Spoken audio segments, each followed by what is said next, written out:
तेजस्विनावधीतमस्तु तेजस्विनावधीतमस्तु मा विद्विषावहै मा विद्विषावहै। ॐ शान्ति शान्ति शान्तिः। ॐ शान्तिः शान्तिः शान्तिः। जी, तो आयुर्वेद में हमने आजीवन स्वस्थ कैसे रहें इस विषय में, पीछे ऋतुओं के विषय में, उसके आहार विहार के विषय में जाना, और वर्षा ऋतु के विषय में हम बात कर रहे थे पीछे। तो वर्षा ऋतु में किस तरह से आहार विहार करना चाहिए, तो उससे संबंधित बातें हमारी चल रही थी। पीछे की कोई शंका हो तो पूछ भी सकते हैं, जो बातें बताई गई थी उसमें कुछ पूछना चाहते हो तो अनम्यूट करके बोल सकते हैं। ओम। जी बोले।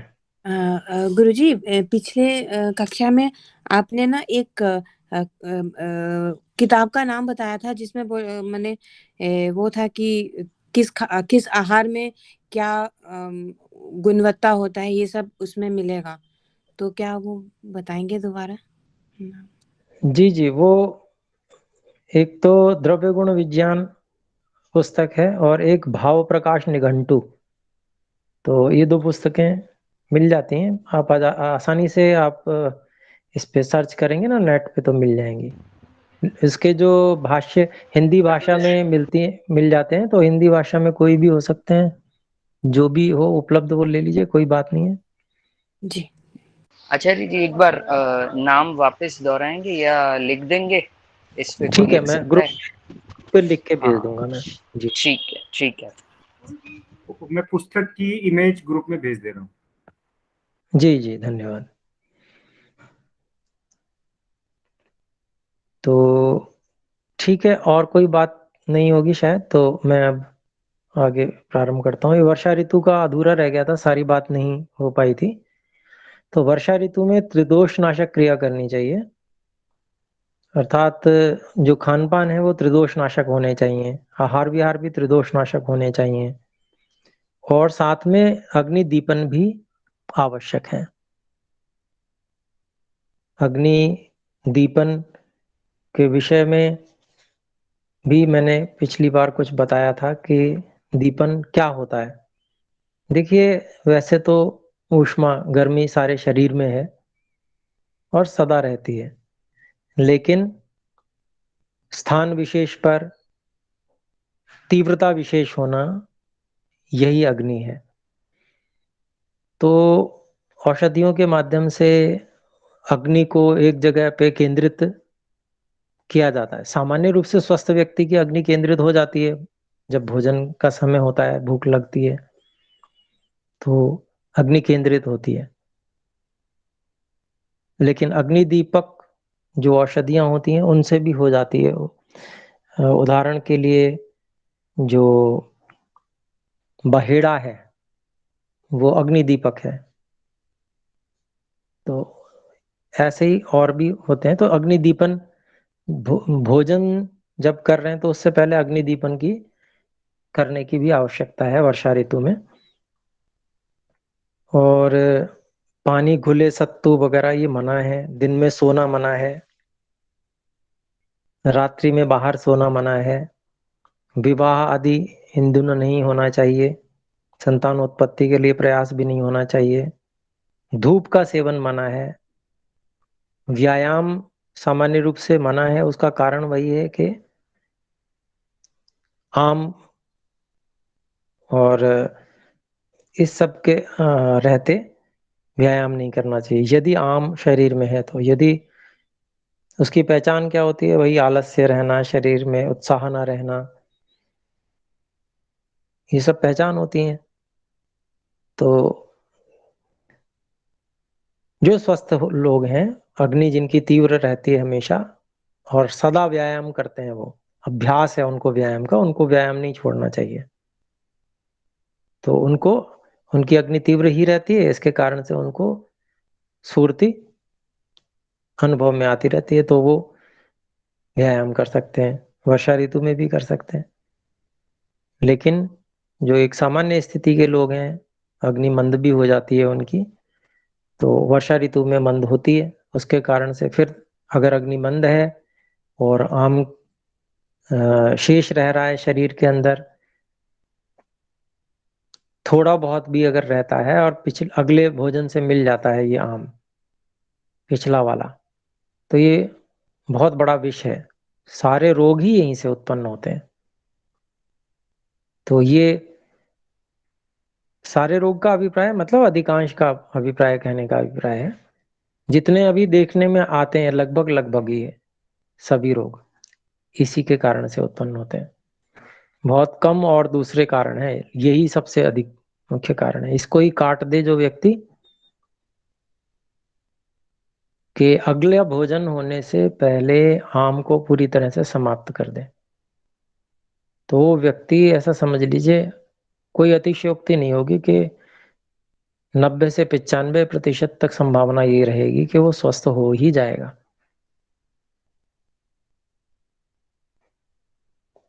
तो ये व्यायाम के विषय में भी यहाँ पर आ गया।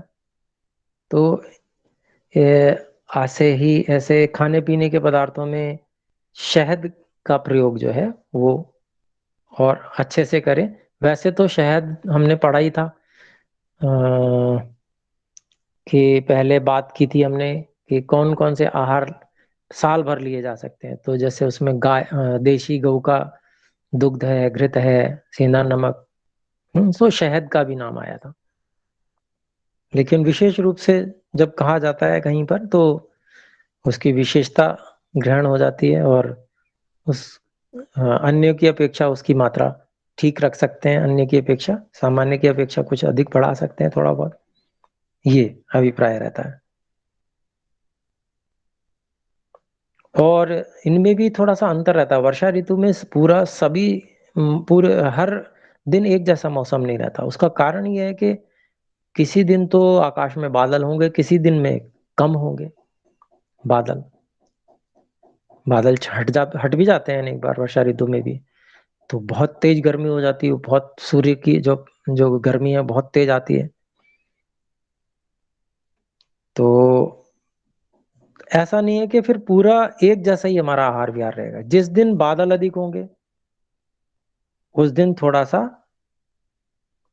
मौसम ठंडा रहता है, तो वात प्रकोप होने की संभावना उसमें रहती है। तो उसके कारण से खट्टे, नमकीन और चिकने, स्निग्ध ऐसे भोजन उनमें करने चाहिए। तो आपने सुना भी होगा और करते भी हैं घरों में प्रयोग, जैसे वर्षा हो रही हो तो उसमें तेल में पकोड़े जो होते हैं उनको तल के खाया जाता है। तो उसका कारण यही होता है, स्निग्ध पदार्थों का सेवन करने से, और तेल के पदार्थ जो होते हैं वे विशेष रूप से वात शामक होते हैं, तो इसके कारण से उनका प्रयोग कर लिया जाता है। फिर वर्षा ऋतु में और जो है वो जो सुपाच्य अन्न हो उनका प्रयोग होगा। पुराने जो अन्न होंगे वो लाभदायक होंगे। पुराने अन्न जो होते हैं, जो 2 साल रखे हुए, 1 साल रखे हुए, ज्यादा भी रखे हुए होते हैं कुछ अन्न, तो उनका जो सेवन, क्योंकि वो हल्के हो जाते हैं, पचने में सुपाच्य हो जाते हैं इस कारण से। जैसे पुराने जौ हैं, पुराने गेहूं हैं, शाली चावल हैं पुराने, और जो यूष हैं, यूष एक तरह से सूप हुए, दाल का पानी हुआ, गाढ़ा पानी हो गया, ये सब यूष कहलाते हैं। तो आजकल जैसे सब्जियों का भी बनता है, तो सभी तरह से उनको जैसे भी बनते हैं उनमें जैसे हींग आदि जो वातनाशक पदार्थ हैं, जीरा है, ये सब इन सब चीजों का संस्कार किया जाता है। उसको हम छौंक लगाना कहते हैं, या उसको जो संस्कृत है उसमें तो संस्कार करना कहते हैं। तो उनसे संस्कार किया हुआ संस्कृत यूष जो है उनका प्रयोग वर्षा ऋतु में होना चाहिए। तो इस प्रकार से, और पीने के पानी में विशेष ध्यान रखना चाहिए कि अगर वर्षा का जल रखा हुआ, वर्षा का जल है तो वो बिल्कुल नहीं पीना है। वर्षा ऋतु का जो जल है वो पीने योग्य नहीं होता है। तो लेकिन जो शरद ऋतु के वर्षा का जो जल इकट्ठा करके रखा हुआ हो वो अच्छा रहता है। और उसमें भी यदि गर्म कर लिया जाए, उबाल लिया जाए, उबाल के उसको फिर ठंडा होने रख दिया जाए, और जब वो ठंडा हो जाए तब उसका सेवन किया जाए, तो ऐसा जो जल होता है वर्षा ऋतु में विशेष रूप से, ये आयुर्वेद की बात है, वो बहुत अच्छा रहता है।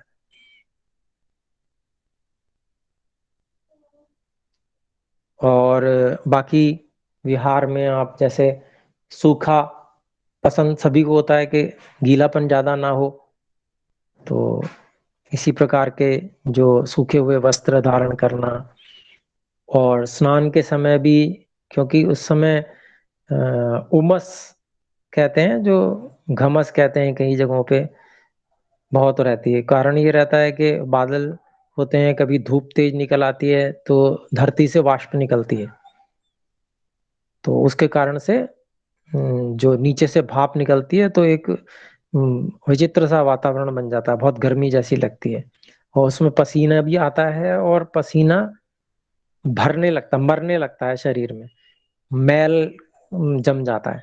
तो ऐसी स्थिति जो होती है, इसको ठीक करने के लिए स्नान भी करें, और स्नान करके, और जिसको कहते हैं सूखे कपड़े से घर्षण करना, तो उससे क्या होता है, मैल जो है वो, जो पसीना जमा हुआ होता है वो सब मैल वो सब छूट जाता है, और रोम छिद्र जो है शरीर के खुल जाते हैं, तो उससे जो है बहुत तरोताजा हम अनुभव करते हैं।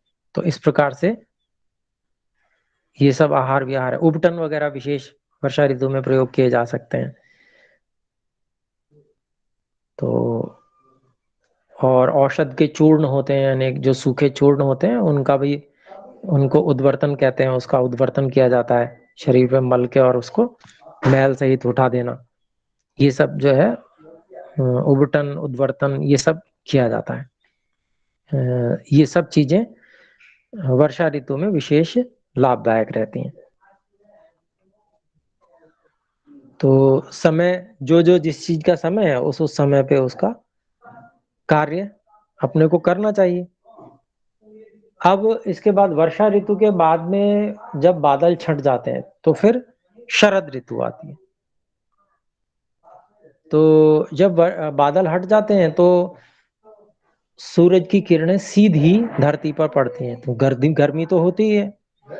तो ऐसे समय में, क्योंकि वर्षा ऋतु में वात शांति के लिए कुछ गर्म आहार जैसे तेल आदि का के आहार सेवन किए जाते हैं, तो उसके कारण से जो गर्म आहार सेवन किए थे उसके कारण से, और सूर्य की सीधा प्रकाश पड़ता है उसके कारण से पित्त का प्रकोप होता है। तो शरद ऋतु जो होता है, मतलब वो एक तरह से सर्दी की ओर प्रवेश होता है। सर्दी नहीं होती है, होती गर्मी है तेज, लेकिन उधर की ओर प्रवेश रहता है। तो इस समय में पित्त का प्रकोप होता है, तो फिर ज्वर आदि होते हैं, बुखार आते हैं लोगों को। तो वो सब एक स्वभाव से ही होता है, क्योंकि वातावरण उस तरह से परिवर्तित हो रहा होता है। तो जो पित्त होता है उसका प्रकोप हो जाता है। तो हो सकता है प्रकोप यदि सावधान ना रहें, और सावधान रहेंगे तो पित्त का प्रकोप नहीं होगा। तो जैसा कि बात आई कि जब मौसम बदल रहा हो तो 7 दिन पहले से सावधान हो जाएं, कम से कम 7 दिन पहले से। तो 2 महीना जो एक ऋतु का समय होता है, अर्थात लगभग 60 दिन, तो उस ऋतु के अनुसार जो आहार विहार है वो हम लगभग 53 दिन कर सकते हैं। और फिर जो अंत के 7 दिन होते हैं, अर्थात अगली ऋतु प्रारंभ होने से पहले, तो उन 7 दिनों में हम क्रमिक परिवर्तन करते हैं। क्रमिक परिवर्तन का अभिप्राय क्या हुआ? पिछली ऋतु के आहारों को थोड़ा थोड़ा कम करते जाना और अगली ऋतु के आहारों को धीरे धीरे जोड़ते जाना। तो 7 दिनों में थोड़ा थोड़ा प्रतिशत बढ़ाते चले गए और प्रतिशत कम करते गए, तो ये बुद्धिपूर्वक किया जा सकता है। तो उससे जो है, जैसे मान लीजिए वर्षा ऋतु के आहार उनको कम किया और शरद ऋतु के आहारों को, जो कि पित्त शामक हैं, उनको जोड़ते चले गए, तो फिर उससे क्या होगा कि जब शरद ऋतु आएगी और उस तरह का वातावरण होगा तो पित्त शामक आहार हम ले रहे होंगे, तो पित्त का शमन हो जाने से एकदम से सहसा ही कोई ऐसे ज्वर आदि हमें नहीं होंगे। तो क्या इसमें हम और कर सकते हैं? तो कैसे कैसे आहार जो पित्त का शमन करने वाले होते हैं? तो मधुर आहार होते हैं, हल्का भोजन होना चाहिए, क्योंकि वर्षा ऋतु में भी अग्नि मंद रहती है, शरद ऋतु में भी अग्नि बहुत अधिक तीव्र नहीं होती है, थोड़ा थोड़ा बढ़ने लगता है, अग्नि बढ़ने लगती है, लेकिन मंद ही रहती है। तो आहार हल्के ही होने चाहिए, शीतल आहार लिए जाते हैं, और जो कड़वे आहार है उनका भी सेवन किया जाता है। जो कड़वे आहार होते हैं, तिक्त रस से युक्त जो होते हैं कड़वे, वो पित्त को शांत करने वाले होते हैं, शीतलता होती है उनमें। तो ऐसे अपनी अग्नि बल की मात्रा के अनुसार भोजन आदि का सेवन करना, अग्नि क्योंकि मंद रहती है इस कारण से। तो उसको भी ऐसे ही समझना चाहिए कि हमारा पित्त बढ़ रहा है लेकिन अग्नि मंद है। तो कई लोग प्रश्न ऐसा कर देते हैं, भाई पित्त बढ़ रहा है तो अग्नि कैसे मंद हो जाएगी? तो इसको वैसे ही समझना चाहिए जैसे पिछली कक्षा में मैंने आपको बताया था, अर्थात समय, ठीक समय पर वह केंद्रित नहीं हो पाता सही जगह पे उष्णता, तो अग्नि मंद हो जाती है, संभव नहीं हो पाता वो एक स्थान पे केंद्रित होना। उसके अनेक कारण होते हैं। तो इस प्रकार से जब खूब भूख लग जाए तो भोजन करना। तो अब इसमें क्या बात समझ में आती है कि भाई भूख लगने का इंतजार किया जाए या पिछले भोजन को इस ढंग से किया जाए कि अगले समय समय से भूख लग जाए, तो ये ज्यादा अच्छा है। ऐसा नहीं कि भोजन कर लिया फिर उसके बाद में अब जब लगेगी भूख तब खाएंगे, तो सब परिवार में परेशान, कब खाएंगे पता ही नहीं है। तो ये बुद्धिमत्ता से कार्य करना चाहिए कि ऋतु के अनुसार, ठीक है इस ऋतु में अग्नि मंद रहती है तो थोड़ा भोजन उसी हिसाब से करेंगे जिससे कि हमें अगले समय ठीक प्रकार से भूख लग जाए। लेकिन भोजन तभी करना है विशेष रूप से जब तेज भूख लग जाए, शरद ऋतु में ये ध्यान रखना है। तो इस प्रकार से अन्न में वही जो पुराने शाली चावल हैं, जौ हैं, गेहूं हैं, इनका सेवन किया जा सकता है। तो ये हल्के ही होते हैं, पुराने होने के कारण से तो सुपाच्य हो जाते हैं, तो समय से भूख लग जाती है। और शरद ऋतु में भी वर्षा होती है, होती ही है अनेक बार। तो शरद ऋतु के वर्षा का जल एकत्र करके रखने योग्य होता है, अर्थात वर्षा ऋतु समाप्त हुई, वर्षा ऋतु के बाद में एक आध वर्षा और छोड़ दीजिए, फिर उसके बाद में मध्य शरद ऋतु और अंत शरद ऋतु में जो वर्षा होती है उसके जल का संग्रहण करना चाहिए। उसके लिए जो राजस्थान वगैरह प्रदेश है वहां पर तो बहुत अच्छी व्यवस्थाएं करके रखते हैं लोग।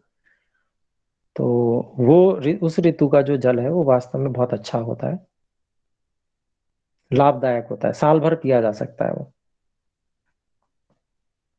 फिर क्योंकि ये जो ऋतु है इसमें पित्त का प्रकोप रहता है, तो पित्त का प्रकोप होने के कारण से रक्त मोक्षण आदि क्रियाएं इसमें की जाती हैं, और जो कि वैद्य के निर्देश में ही होती हैं। शिरा वेदन वगैरह होता है उसमें, अनेक प्रकार से आप रक्तदान भी कर सकते हैं। एक तरह से वो भी, अगर आपने रक्तदान किया तो आपका जो अतिरिक्त रक्त है वो निकल गया और किसी के काम आ जाएगा, उस रूप में भी लिया जा सकता है। तो रक्त आधिक्य नहीं रहना चाहिए, क्योंकि पित्त का जो निर्माण है वो रक्त से ही होता है, विशेष रक्त धातु के मल के रूप में वो है। तो रक्त अगर संतुलित रहेगा तो पित्त का प्रकोप नहीं होगा, और रक्त मात्रा आधिक्य रहेगा तो उसी से जब उसका परिपाक होगा तो पित्त का आधिक्य भी होगा। तो ये विज्ञान है इसका, आयुर्वेद का ही है। तो जिसके चलते रक्त मोक्षण आदि क्रियाएं भी कराते हैं। तो इस प्रकार से पित्त शांति। तिक्त घी, घी जो होता है वो भी पित्त शामक बहुत अच्छा होता है। तो देशी गऊ का अगर घृत हो तो उससे तो उत्तम और कुछ नहीं है। और लेकिन तिक्त जो अर्थात कड़वे पदार्थों से साधित करके और घृत का सेवन, ये शरद ऋतु में विशेष रूप से लाभदायक रहते हैं।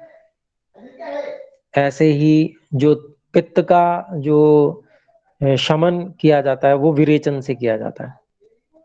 अर्थात मान लीजिए किसी को पित्त बढ़ रहा है तो क्या करें, अब पता चल रहा है कि पित्त बढ़ रहा है ना, गर्मी अधिक लगती है या इस तरह की जो भी स्थितियां बनती हैं शरीर में, पता चलता है कि पित्त की वृद्धि हो रही है, तो विरेचन ले लिया जाता है। अगर विरेचन हो जाएगा तो पित्त का निर्हरण हो जाता है। विरेचन अभिप्राय मतलब दस्त लगाना, मलत्याग ठीक से हो जाए और एक दो बार पतले दस्त भी हो जाएं तो उससे पित्त का निर्हरण हो जाता है। तो ये भी एक उसका उपाय है। और पंचकर्म वगैरह भी किया जाता है। साथ में ये भी ध्यान रखना चाहिए कि जो शरद ऋतु है उसमें धूप का सेवन नहीं करें। ठीक है, सुबह सुबह की जो बिल्कुल प्रारंभिक धूप होती है उसका सेवन कर सकते हैं थोड़ी देर, लेकिन जैसे ही धूप तेज होती है उसके बाद में धूप का सेवन नहीं होना चाहिए। और तेल आदि पदार्थों का भी ग्रहण नहीं करना चाहिए बिल्कुल, तेल क्योंकि पित्तवर्धक होता है। पित्तवर्धक जितने भी पदार्थ हैं वो नहीं लेने चाहिए। दही मना है, दिन में सोना भी निषिद्ध है। क्षारों का प्रयोग, जैसे ये खाने का सोडा वगैरह अनेक चीजों में प्रयोग करते हैं, वो बिल्कुल नहीं करना चाहिए।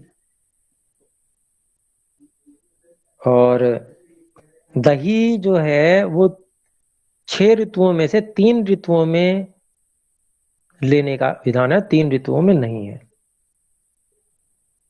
तो दही जो है उसमें जो गुण है वो उष्ण है, गर्म है दही। अनेक लोग ठंडा समझते हैं, ऐसा नहीं है। और साथ में स्निग्ध है और भारी है। साथ में अभिसंधि भी है। अभिसंधि कहते हैं स्रोतों का अवरोध करने वाला। स्रोत समझते हैं, स्रोत वही जो हम नलियों की बात करते थे। एक सबसे बड़ा महास्रोतस है, मुंह से लेकर गुदा पर्यंत ये जो पूरी नली है ये महास्रोतस है। इस स्रोत महास्रोतस में से ही बहुत सूक्ष्म सूक्ष्म स्रोत सारे शरीर में गए हुए हैं, त्वचा पर्यंत। तो ये जो नलियां हैं इनको स्रोत बोलते हैं। जो स्रोतों को बंद कर दे, उसमें अवरोध पैदा करे, वो अभिसंधि पदार्थ होते हैं। तो दही वो अभिसंधि पदार्थ है। तो जब अग्नि तीव्र रहती है उन ऋतुओं में तो इसका सेवन करना चाहिए। तो वात शामक का काम भी करता है ये। लेकिन जिन ऋतुओं में अग्नि मंद रहती है उनमें सेवन नहीं करना चाहिए इसका। छाछ का सेवन कर सकते हैं। दही को भिगो कर उसमें से मक्खन निकालने के बाद जो छाछ होती है, पानी अधिक न मिलाया गया हो। पानी अधिक मिलाने से ज्यादा शीतल हो जाता है। तो ऐसा जो छाछ है जो बहुत कम पानी वाला या ना बिना पानी वाला मक्खन निकला हुआ, ऐसा छाछ अग्निवर्धक है, हल्का है, बहुत अमृत के समान माना जाता है उसको। तो रात्रि में दही, छाछ वगैरह प्रायः नहीं बिल्कुल लेना चाहिए, ना के बराबर। कभी ले लिया तो एक अलग बात है, लेकिन अधिकांश में नहीं लें। ना लें तो ज़्यादा अच्छा है, नियम बना लें। रात्रि में दही का तो बिल्कुल ही प्रयोग ना करें। छाछ वगैरह कभी थोड़ा बहुत ले लिया तो कोई बात नहीं है इतनी ज़्यादा, लेकिन वो भी लगातार नहीं लें। कभी ले लिया तो ठीक है, ऐसे। तो दही कौन-कौन सी ऋतु में नहीं लें? तो शरद ऋतु हो गई, ठीक है? और आपकी वसंत ऋतु में दही नहीं लेना चाहिए, ग्रीष्म ऋतु में दही नहीं लेना चाहिए। 3 ऋतुएँ बिल्कुल निषिद्ध हैं। वर्षा में ले सकते हैं, वर्षा में वात शांति के लिए ले सकते हैं, लेकिन बहुत अधिक नहीं ले सकते, क्योंकि वर्षा काल में भी थोड़ा अग्नि मंद ही रहती है। लेकिन वात शांति के लिए, क्योंकि दही अच्छा रहता है, इस कारण से ले सकते हैं वो मात्रा से। और जो हेमंत ऋतु और शिशिर ऋतु है, इसमें अच्छे से आप दही का प्रयोग कर सकते हैं। अग्नि बलवान लोगों की अग्नि जो है वो बढ़िया हो जाती है उनमें। तो कमजोर लोगों को उसमें भी थोड़ा सब देखना पड़ेगा, क्या कितना लें, नहीं लें, वो ये सब चीजें अपने को ध्यान रखनी चाहिए। तो ये प्रकरण चल रहा था दही का, दही की बात आ गई तो उसकी और बातें हमने कर ली। तो फिर दिन में सोना शरद ऋतु में भी नहीं है, बिल्कुल मना है। केवल ग्रीष्म ऋतु में दिन में सो सकते हैं। ग्रीष्म में पता नहीं बात आई थी या नहीं आई थी, ध्यान में नहीं है। अगर नहीं आई थी तो ध्यान में कर लेंगे। और शरद ऋतु में दिन में नहीं सोना है। सामान्य रूप से समझना चाहिए ये सब बातें, लेकिन जिनको साथ में हो चुका है, जिनको रुका ही नहीं जाता, इतनी तेज नींद आती है, उनको तो लेटना ही पड़ेगा। अच्छा, लेटना और सोना दो अलग अलग बातें हैं। कई लोग लेटने को ही सोना मान लेते हैं और इसको पर्यायवाची के रूप में प्रयोग करते हैं। तो लेटना माने कि हम केवल शरीर को धरती के समानांतर कर रहे हैं, इतना ही हुआ मतलब लेटने का। सोना अर्थात हुआ कि निद्रा ले लेना, तो निद्रा नहीं लेनी है। लेट लें तो कोई इतनी बुराई नहीं है, लेकिन ये सावधान रहें, नींद नहीं आनी चाहिए। तो उसमें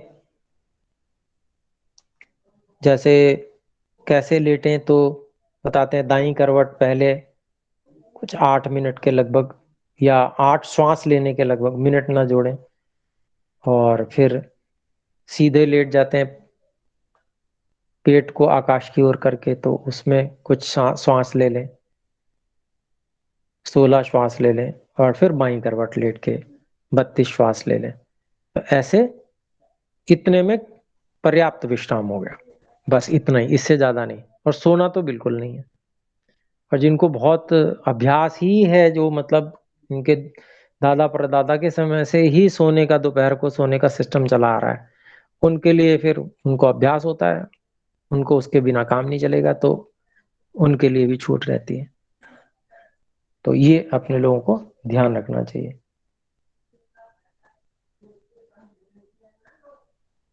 रात्रि में, अच्छा समय हो गया, चलिए बाकी जो बातें हैं शरद ऋतु की, उसको हम फिर अगली कक्षा में ले लेंगे। तो आज इतना ही रखते हैं। एक बार हम ओम का उच्चारण करें।